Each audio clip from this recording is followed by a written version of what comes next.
ছাত্রলীগের মা খুনি শেখ হাসিনাকে আহ্বান করব, আমার 16 বছর ছাত্র জীবন যে আপনারা ধ্বংস করে দিয়েছেন সেটা ফেরত দেন।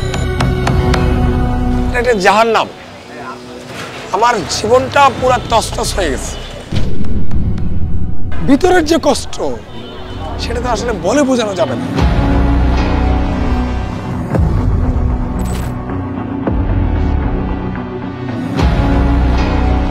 যেহেতু আমি এই আন্দোলনের বাইরে থেকে লড়েছি, ঢাকা বিশ্ববিদ্যালয়ের হয়ে, আমার অধিকার আছে, আমি ভোটে দাঁড়িয়েছি। আপনাদের অধিকার আছে আমাকে ভোট দেওয়া বা না দেওয়ার। এটা তো কোনো জোরাজুরি নেই। আন্তর্জাতিক মানের শিক্ষা ব্যবস্থা ঢাকা বিশ্ববিদ্যালয়ে 100 বছরে হয়ে ওঠেনি কেন? আপনাদেরও দায়ী করছে অনেকেই যে মিডিয়া শুধুমাত্র যে পলিটিক্যাল লোকজনকেই মিডিয়া ফোকাস করছেন, বাকি সবাইকে বাদ দিচ্ছেন। আমি বিয়ে করেছি, আমার 2 বাচ্চা আছে। 2001-2 শিক্ষাবর্ষে আমি ছাত্র। উর্দুতে অনার্স, কিন্তু অনার্স আপনি কি মানে শেষ করতে পারেননি? অনার্স শেষ করতে পারেন? পরীক্ষার আগে এটা করছিল। পরীক্ষার আগে এটা হয়েছে। 16 বছরের যে গ্যাপটির কথা বললেন, যে 16 বছর আপনি ক্যাম্পাসে ঢুকতে পারেননি বা আপনার যে শিক্ষা কার্যক্রম সেটা আপনি চালাতে পারেননি, এই সময়কালটা আপনার জন্য আসলে কতটুকু স্ট্রাগলিং ছিল? আপনি আসলে এই সময়টা কিভাবে কাটিয়েছেন? এটা একটা জাহান্নাম। আমার জীবনটা পুরো তছনছ হয়ে গেছে।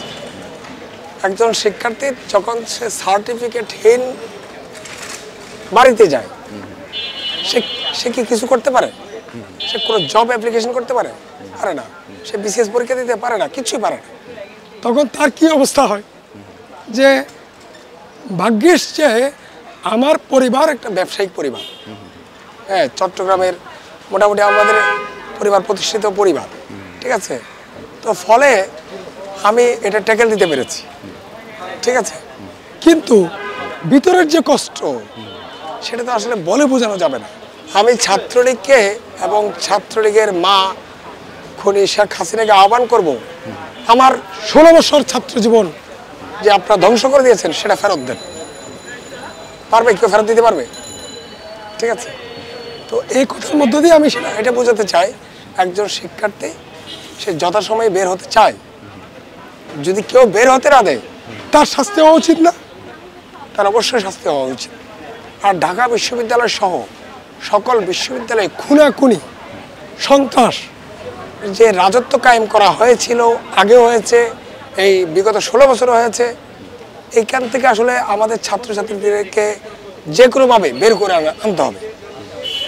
এছাড়া বাংলাদেশের শিক্ষাকে এগিয়ে নেওয়া, দেশকে এগিয়ে নেওয়া সম্ভব বলে আমি মনে করি না। আমি বিয়ে করেছি, আমার 2 বাচ্চা আছে। হ্যাঁ, আপনারা অনেকে হয়তো যারা মিডিয়াতে কাজ করেন বা আন্দোলন যারা করে, তারা আমার 2 বাচ্চাকেও চিনে। কারণ 18 সালে যখন কোটা আন্দোলনকে দমন করা হয়, তখন খুব বিশ্রী একটা অবস্থা সরকার তৈরি করে, কাউকে কথাও বলতে দিচ্ছিল না, কাউকে রাজপথে নামতে দিচ্ছিল না। আন্দোলন একদম নষ্ট হয়ে গেছে, আন্দোলন শেষ। নূর মৃত্যুসজ্জায় ছিল, তারপরে অন্যান্য যারা রাশেদ, ফারুক, মশিউর, যারা কোটা আন্দোলনের সে সময়ের নেতা, হ্যাঁ, সবাই জেলে ছিল। আন্দোলন শেষ হিসেবে অনেকে মনে করেছিল। সে সময় আমি চিন্তা করলাম যে কাউকে যাতে নামতে দিচ্ছে না সরকার, আওয়ামী লীগ সরকার, ছাত্রলীগ, তখন আমি বাচ্চাদেরকে নিয়ে রাজপথে নামা শুরু করি কয়েকটা কারণে। একটা হচ্ছে মানুষের মনে সাহস যোগানো, আরেকটা হচ্ছে মানুষকে লজ্জা দেয়া যে বাচ্চারা প্রতিবাদের মিছিলে সামিল হচ্ছে, ছাত্রদের নির্যাতনের বিরুদ্ধে তারা দাঁড়াচ্ছে, তাহলে সাধারণ মানুষ বা তারা শিক্ষিত মানুষ বলে আমরা দাবি করি, তারা কেন শিক্ষার্থীদের বাঁচানোর জন্য, আন্দোলনকে ফিরিয়ে আনার জন্য কেন নামছে না? এই জন্য আমি বাচ্চাদেরকে নিয়েই রাজপথে নামতাম।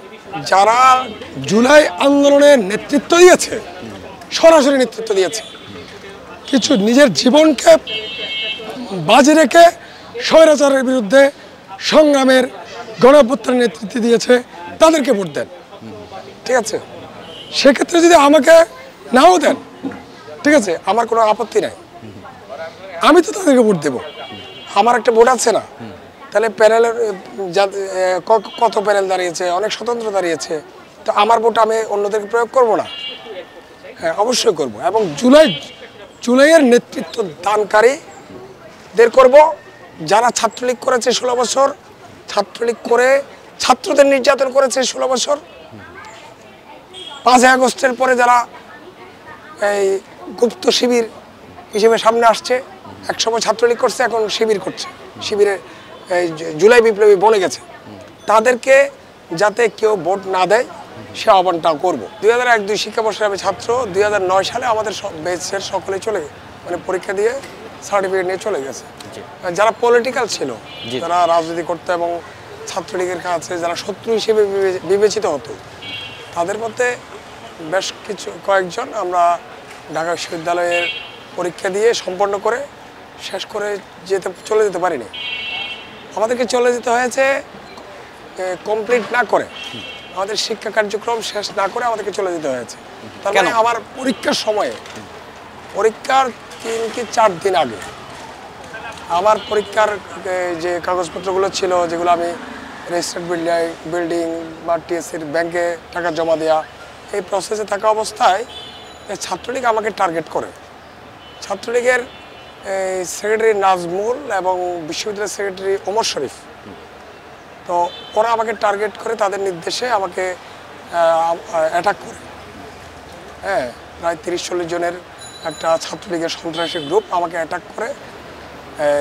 আমি অনেক আহত হয়ে অনেক অসুস্থ ছিলাম, চিকিৎসাধীন ছিলাম।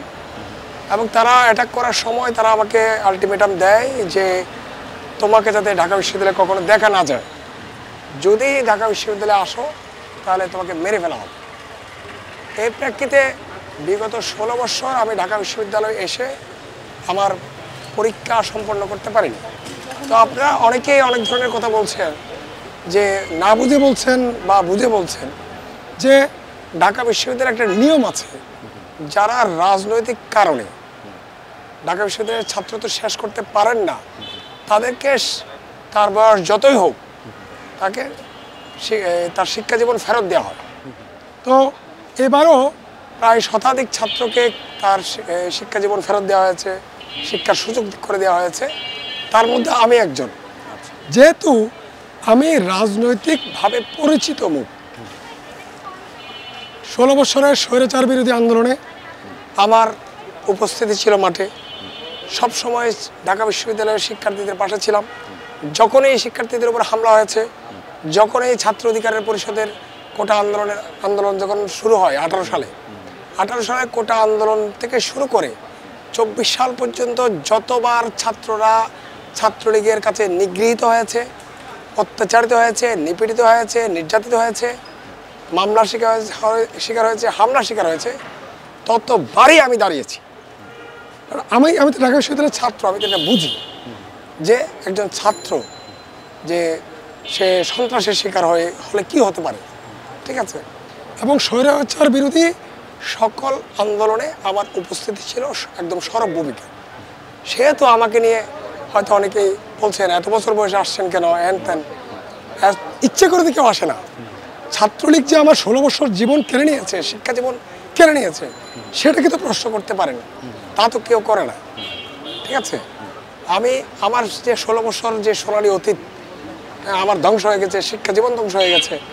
আমি যে বিশ্ববিদ্যালয়ে পরীক্ষা সম্পন্ন করে একটা সার্টিফিকেট নিয়ে বিসিএস পরীক্ষা দিতে পারিনি, কোনো পরীক্ষাই দিতে পারিনি, তাহলে আমার কি অবস্থা, আমার কি হাল, সেটা তো একটু চিন্তা করা উচিত বলে আমি মনে করি। যাদের ছাত্রলীগের পদবি ছিল, যারা ছাত্রলীগের হয়ে 16 বছর ছাত্রদের নির্যাতন করেছে, হ্যাঁ, তারা এখন নিজেরা গুপ্ত শিবির, এখন প্রকাশ্য শিবিরে হয়ে সামনে আসছে। অর্থাৎ ছাত্রলীগের নেতাকর্মীরা এখন শিবিরের নেতা। তারা ছাড়া বাকি যারা যোগ্য ছাত্র নেতা, লড়াকু ছাত্র নেতা, 24 গণ আন্দোলনের নেতা, হ্যাঁ, তাদেরকে ভোট দেওয়ার আহ্বান করছি। যেহেতু আমি এই আন্দোলনের বাইরে থেকে লড়েছি ঢাকা বিশ্ববিদ্যালয়ের হয়ে, আমার অধিকার আছে, আমি ভোটে দাঁড়িয়েছি। আপনাদের অধিকার আছে আমাকে ভোট দেওয়া বা না দেওয়ার, এটা তো কোনো জোরাজুরি নেই। আমি আপনাদের ঢাকা বিশ্ববিদ্যালয়ের শিক্ষার্থীদের অধিকার আদায়ের জন্য সবসময় লড়েছি। তো আমার কি অধিকার থাকতে পারে আমি ডাকসুতে ইলেকশন করব, যেহেতু আমি শিক্ষা জীবন ফেরত পেয়েছি। আরেকটা প্রশ্ন করি শিক্ষার্থীদের এবং সাধারণ জনগণকে, যে 2041 সালে ভীষণ ঘোষণা করছিল শেখ হাসিনা, ঠিক আছে, এবারের 24-এর গণ অভ্যুত্থান যদি ব্যর্থ হতো, আপনারা কত হাজার ছাত্রনেতা ঢাকা বিশ্ববিদ্যালয়ে 41 সাল পর্যন্ত ঢুকতে পারতেন না। তাহলে বিশ্ববিদ্যালয়ের নিয়ম অনুযায়ী 2042 সালে আপনারা এখানে ছাত্র হতে পারতেন। ঠিক আছে, আমার 16 বছর গেছে, আপনাদের কত বছর যেত। ঠিক আছে, তো অভ্যুত্থান সফল হওয়ার কারণে আপনারা যেভাবে ডাকসু ইলেকশন করতে পারছেন, আমিও সেভাবে ডাকসু ইলেকশন করতে পারছি এবং আমার শিক্ষা জীবন আমি ফেরত পেয়েছি। আমি আমার যে ঢাকা বিশ্ববিদ্যালয়ে দীর্ঘদিনের যে অভিজ্ঞতা, সে অভিজ্ঞতাকে শিক্ষার্থীদের সাথে নিয়ে আমি কাজে লাগাতে চাই, বা বিশ্ববিদ্যালয় পরিবারকে নিয়ে আমি কাজে লাগাতে চাই। ধরেন আমরা যখন এখানে ঢাকা বিশ্ববিদ্যালয়ে ঢুকেছিলাম, তখন যে সন্ত্রাসের রাজত্ব ছিল এখানে, এখানে প্রকাশ্যে গোলাগুলি হতো, এখানে শনি মার্ডার হয়েছে বুয়েটে, হ্যাঁ শনি মার্ডার হয়েছে ঢাকা বিশ্ববিদ্যালয়ের ছাত্রদের হাতে।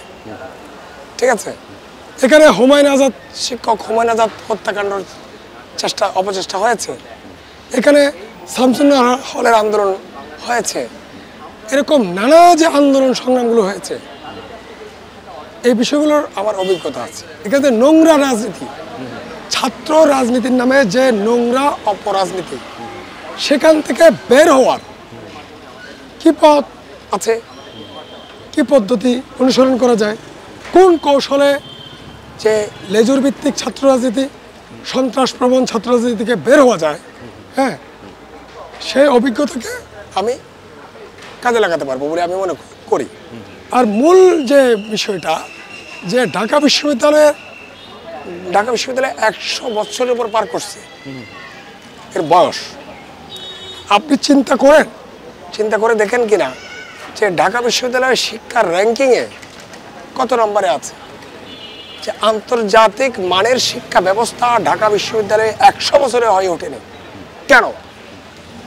তাহলে কি করতে হবে যে এই বিশ্ববিদ্যালয়কে আন্তর্জাতিক মানের শিক্ষা প্রতিষ্ঠানে পরিণত করার জন্য, এটার কারিকুলাম থেকে শুরু করে, এটার আবাসন সিস্টেম থেকে শুরু করে, এটা সার্বিক পরিবেশকে কেন্দ্র করে যে ধরনের পরিকল্পনা দরকার, যে ধরনের বাজেট দরকার, যে ধরনের শিক্ষার উন্নতিতে যে ধরনের পরিকল্পনা দরকার, সেক্ষেত্রে আমি ভূমিকা রাখতে বলে আমি মনে করি। বিশ্ববিদ্যালয়ের নির্বাচনের পরিবেশ পক্ষপাতমূলক দেখছেন কিনা কোথাও? হ্যাঁ, পক্ষপাতের অনেকে অভিযোগ করছেন, যেমন কি যেসব প্যানেলগুলো হয়েছে এগুলো হচ্ছে বেশিরভাগ পলিটিক্যাল প্যানেল, স্বতন্ত্র প্রার্থী বেশি এবার, যেহেতু অনেক বছর পরে হচ্ছে স্বতন্ত্র প্রার্থী বেশি, এটা স্বাভাবিক। কিন্তু স্বতন্ত্র প্রার্থীরা নির্বাচন কমিশনের পক্ষ থেকে ভালো কোনো সুন্দর স্পেস পাচ্ছে না। সেক্ষেত্রে আপনাদেরও দায়ী করছে অনেকেই, যে মিডিয়া, যে এখানে তো সব ইকুয়াল, আপনি পলিটিক্যাল দাঁড়াক, নন পলিটিক্যাল লোক ছাত্ররা দাঁড়াক, সব ইকুয়াল না। সেক্ষেত্রে আপনারা শুধুমাত্র যে পলিটিক্যাল লোকজনকেই মিডিয়া ফোকাস করছেন, বাকি সবাইকে বাদ দিচ্ছেন। ঠিক আছে, এটা মিডিয়ার ক্ষেত্রে স্বতন্ত্র প্রার্থীরা বলছে। ঠিক আছে, তো নির্বাচনের পরিবেশ সৃষ্টিতে যে লেভেল প্লেইং ফিল্ড লাগে, সেটা আমার মনে হয় পুরোপুরি না। 18 সাল থেকে ধরেন 24 সাল পর্যন্ত যতগুলো ছাত্র আন্দোলন হয়েছে, তো ছাত্রদের সাথেই তো আমি আন্দোলন করেছি। আপনি 18 সালের যে ডাকসু বিভি আছে, নুরুল হক নূর আমার সহকর্মী, আমার সহযোদ্ধা, আমি সিনিয়র হিসেবে তাদেরকে শেল্টার দিয়েছি। হ্যাঁ, 18 সালের কোটা আন্দোলনে পুরোটা আমি সম্পৃক্ত ছিলাম। 18 সাল থেকে যতগুলো ছাত্র আন্দোলন হয়েছে, ভিতরে বাইরে থেকে আমি তাদের পক্ষে কাজ করেছি, সরাসরি কাজ করেছি। 24-এর ছাত্রগণ আন্দোলনে আমি কি ভূমিকা পালন করেছি না করেছি, সেটা অনলাইনের সূত্রে মানুষ দেখেছে, এবং যারা এই ঢাকা বিশ্ববিদ্যালয় এরিয়া থেকে একদম পল্টন, মতিঝিল, 0 পয়েন্ট, এদিকে ফার্মগেট, বাংলা মোটর, এই যে নীলক্ষেত, নিউ মার্কেট, লালবাগ, এই যে এলাকাগুলোতে যে আন্দোলন হয়, ছাত্র আন্দোলন হয়েছে, সেখানে তো আমি প্রত্যেক দিন নানাভাবে সম্পৃক্ত ছিলাম। তখন ছাত্রদের সাথে যদি আন্দোলনে যদি আমি একাত্ম থাকতে পারি বা তারা আমাকে একাত্ম করতে পারে, তাহলে আমার যে স্বাভাবিক অধিকার যেটাকে হরণ করা হয়েছিল সে অধিকার ফিরিয়ে পাওয়ার মধ্য দিয়ে শিক্ষার্থীরা আমাকে আমার অধিকারকে শ্রদ্ধা করবে, সম্মান করবে, আমি তাদের পাশে থাকবো, তারা আমার পাশে থাকবে, এটা তো খুব স্বাভাবিক।